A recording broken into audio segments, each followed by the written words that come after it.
If Stevie ain't blind, then Tim Tebow's the greatest quarterback of all time. Oh, wait. All right, now.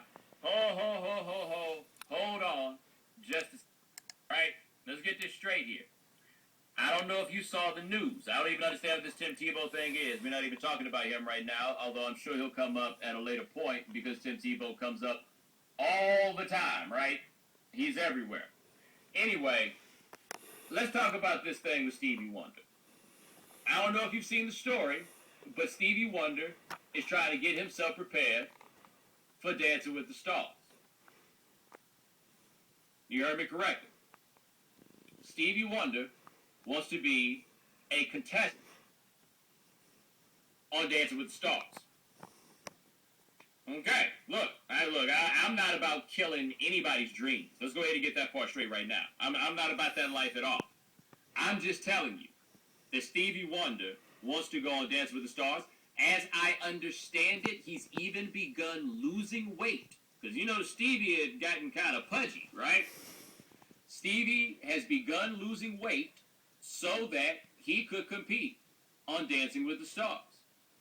Now, if I am not mistaken, Stevie Wonder is now 61 years old. So I'm all about it if he wants to stay active, right? I mean, he's given the world so much already. He owes us nothing else. But so if Stevie wants to get out here and dance, then Stevie can get out here and dance, and I will support him as he dances because Stevie has done so much good for all of us. However, that being said,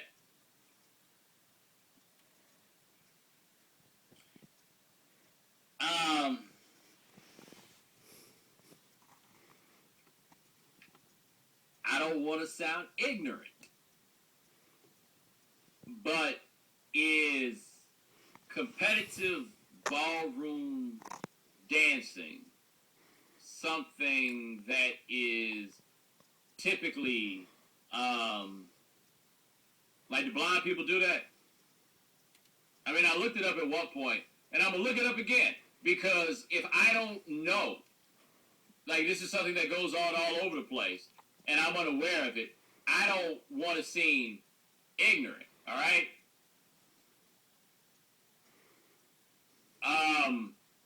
But that just, I know I'm not the only person that hears that, and it's kind of like, really, can Stevie do that? Like, if Stevie can do this, this is, like, really amazing. Now, with that in mind, I will tell you, I just Googled this, and I came up with a story on visionaustralia.org, and the headline is, Jessica's dancing dreams come true with blind partner Gerard Gozens. All right? So listen to this.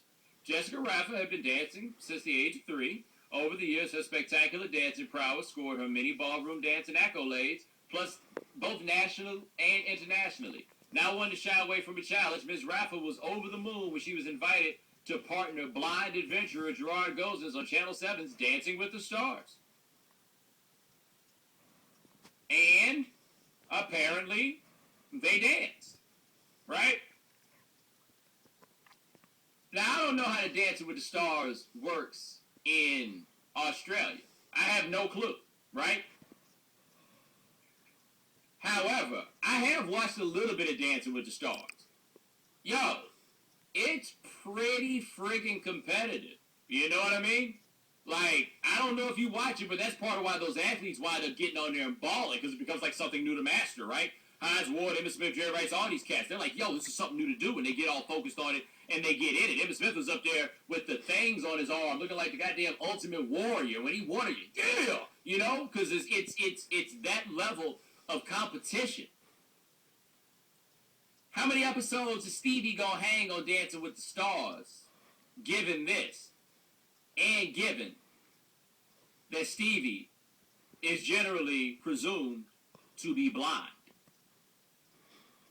Right? I mean, that's what people say. Right? All I'm saying is this, because a lot of people, like, get on me when I talk about this for a second.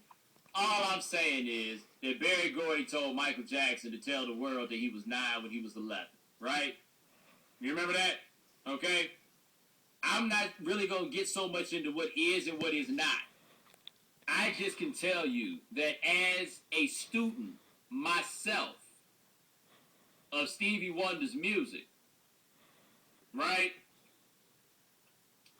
There's a lot of visual references that you wouldn't expect to come from a man who, as I understand it, went blind from receiving too much oxygen in the incubator, right? So we're not talking about a Ray Charles sort of case where Ray Charles is like 7 years old and, develops some sort of illness that caused him to go blind. Like, as Stevie understands it, this, like, he hasn't seen it, right? Like, no matter what it is. But somehow, right?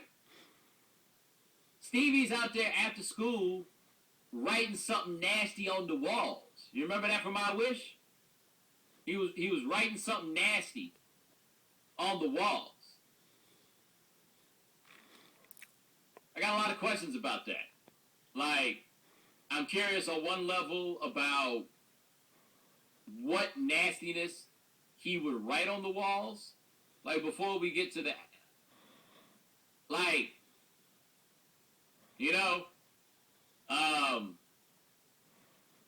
all right, so there's that, right? There's all the visual references in Too High, where she's a girl in a dream. There's a 4-eyed cartoon monster on the TV screen. Takes another puff and says it's a crazy dream. Crazy screen, red is green, and she's a tangerine. There's a lot going on there. Like, Stevie perhaps has a familiarity with the seeing world that belies his inability to do so. I don't know. I'm just talking about that. Part-time lover. Hey, Stevie's running some real intricate game in there to be doing dirt, and you don't hear anything in the song about, like, a helper or anything, right? Isn't there a reference in Part-Time Lover to somebody flicking on the lights? How exactly is that working? I don't think there's anything wrong with me for having questions about these sorts of things, right? Compound that with the fact that Stevie appears to be color-struck. Living for the city. His sister's black, but she is sure enough purty. Hey, Stevie, you got a lot to explain here. You got a lot. Like,